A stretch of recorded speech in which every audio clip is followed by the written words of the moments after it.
Now you're researching your family history, but you're stuck. You can't find your ancestors' place of burial. Well, don't worry, because in this video, I'm going to show you 7 places to look.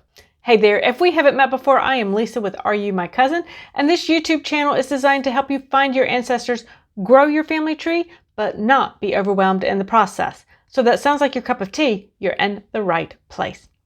Okay, so today's video is sponsored by archives.com. Now, whether you are a beginner or a seasoned genealogist, archives.com has something for you. Archives focuses on providing you a diverse range of census records, vital, immigration, and military records. And they serve as more than just a database, but as a partner in your genealogy discoveries. Users can seamlessly add the records that they find to the family tree builder there on the site. And it gives them an opportunity to unearth new discoveries about their ancestors in the discovery engine there. Now, one of the things I particularly like about archives.com is that with users of all skill levels in mind, Archives offers affordability for everyone, operating completely independently from Ancestry. But if you're concerned about overlap with Ancestry, Archives does assure a more focused collection at a lower price point, with many users discovering unique records not found in other databases. Now, if you're ready to dig deeper into your genealogy research and are looking for more genealogy research tips, you'll want to check out their help section as well as their blog, where you will find expert advice on specific collections and reaching your research goals. So start your journey with archives.com today to uncover the stories that connect you to your past. I'll have a link to them in the description below. Now, as a genealogy researcher, I find I spend a lot of time actually in cemeteries and researching in cemeteries. Now, I'm going to let you in on a little secret. Researching genealogy in the family cemetery is one of my favorite things to do. And well, I expect I'm not that different from you, right? In fact, I might have spent some time running through Eastern North Carolina's family cemeteries in my Sunday dress and heels. But don't judge, because I didn't have a lot of time, but I had a lot of ancestors to find. So what is our fascination about family cemeteries and researching and finding ancestors in those cemeteries? Why do we do it? Well, I think part of it is we want to know where our ancestors were buried. We're looking for information, right?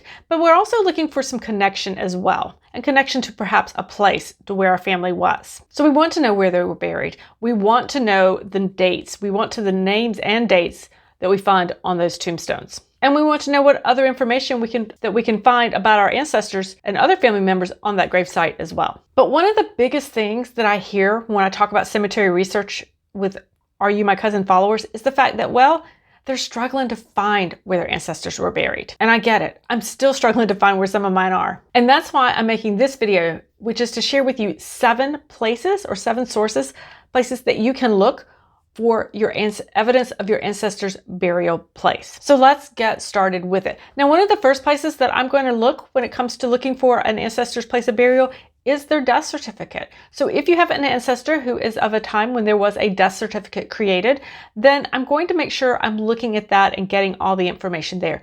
Typically, what I want to do is find where the individual was buried. That is usually one of the boxes on the bottom right-hand corner of a death certificate. And I'm referring to U.S. county death certificates. If you're watching this and you're not a U.S. researcher, it could be someplace else on the country where you are researching for their death certificates. But what I'm looking for is that place of burial. Hopefully they're going to give me an address. Sometimes they'll just say Smith Family Cemetery and give me the town. Sometimes they just give me the town. So it can be very specific and it can be very vague as well. But at least it can get you started and clues if it doesn't give you the specific one. Now, be sure, if you don't find it in that bottom right-hand corner, just make sure you're reading the entire death certificate to see which box does have that information for you. Now, I have talked about death certificates and making sure you're getting all the clues on your ancestor in death certificates, and I'll link to that in the description below. Now, another type of record that we can use when it comes to finding our ancestors' burial place are funeral home records. Now, these are not some of the first ones I will go to, I will confess, because they can be a little hard to find, but all of the major genealogy databases have funeral home record collections. They are fairly small collections, but if they have the one that you need, you're good. Now, you might be able to find some of these in archives. You might be able to find some of these in say, local city museums, local city or county archives. Sometimes they're a little hard to find, but when you can find them, they are absolutely worth your time and effort to seek out. Now, another great resource that you can use when it comes to looking for your ancestors' place of burial is actually a cemetery office. Sometimes what happens is we have heard that, oh, I think they're buried, so-and-so is buried in this particular cemetery. Or, well, maybe I think a lot of the family is buried in the cemetery, but I'm not really sure. Or there are no markers for our family or our ancestor. So sometimes we might actually know a cemetery or a general area, but we don't know where within that cemetery is. And so what I would encourage you to do at that point is to call the cemetery office or the local department, the county department, who is in charge of cemeteries, because not all cemeteries have offices, and see if you can work through their records to perhaps find evidence for your ancestors. This is a little time consuming, but I found it to be very helpful, particularly in larger cemeteries that cover a large amount of land.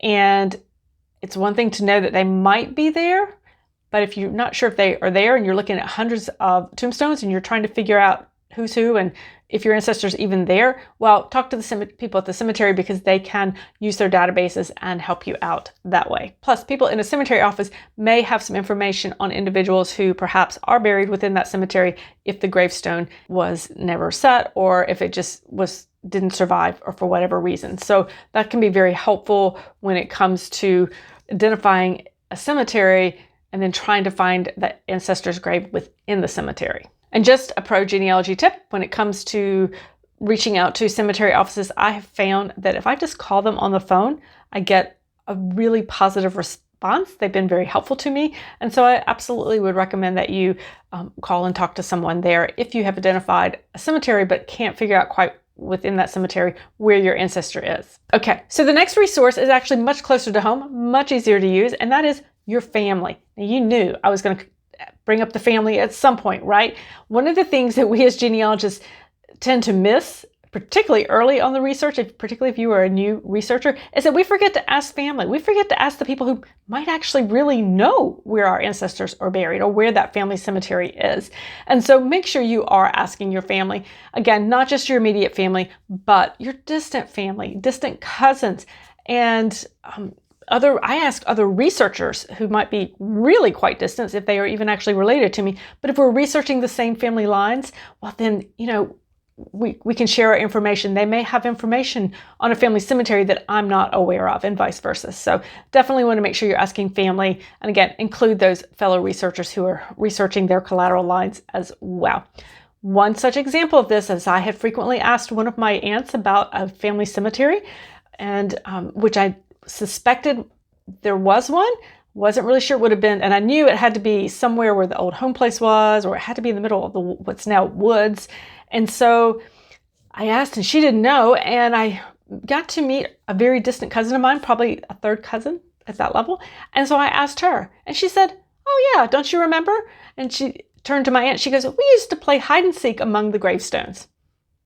Ding, ding, ding. There we go. There was a family cemetery, and she told me exactly where it was. So don't overlook your family. Another place to look, if you know where your ancestors attended church, seek out the church cemetery. Now, frequently, I do a lot of research in the southern US, and so frequently the church cemetery is going to be next to the church or on the church property. But that is not always the case in some areas of the country, or particularly in large cities. You might have a church or a synagogue in, say, the city center, but the burial grounds or the cemetery for the congregation might be quite a distance away. So you will need to kind of figure that part out. If you know what church they attended or likely attended, you may have to do a little bit of digging to find out where the cemetery for that particular congregation is, and then you'll be able to head out there and do your research. Now, another often overlooked resource when it comes to trying to find that ancestor's place of burial are actually our local genealogical societies. Local genealogists are experts on researching in their area, right? And they can be amazing resources for those of us who perhaps are researching that area but from a distance. They know where some of those more obscure, smaller family cemeteries are, or they know the resources that would help us find those cemeteries.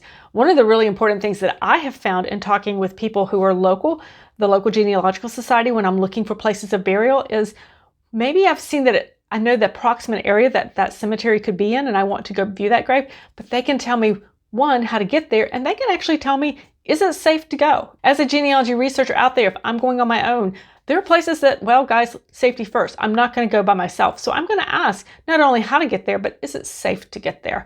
And, sometimes they're just in the middle of the woods.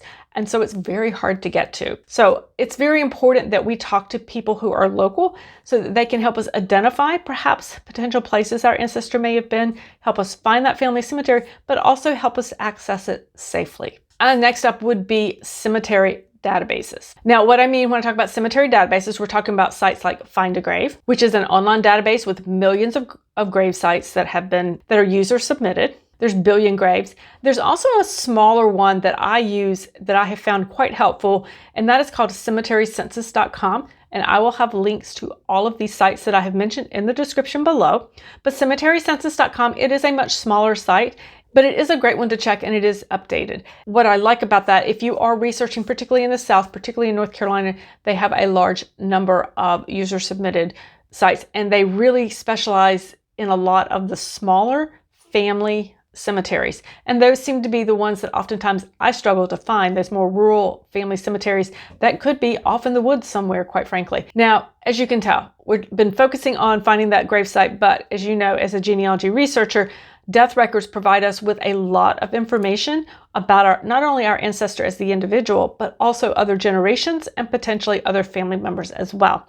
Now, one of those documents that we use, I talked about at the beginning of this video, and that is the death certificate. And I want to make sure that you are not missing vital clues to your research that could slow you down by overlooking things in that death certificate. So what I'd love for you to do is go ahead and watch this next video, stop overlooking vital clues on your ancestor's death certificate, so that you will be able to create wonderful research plans and keep your research moving forward.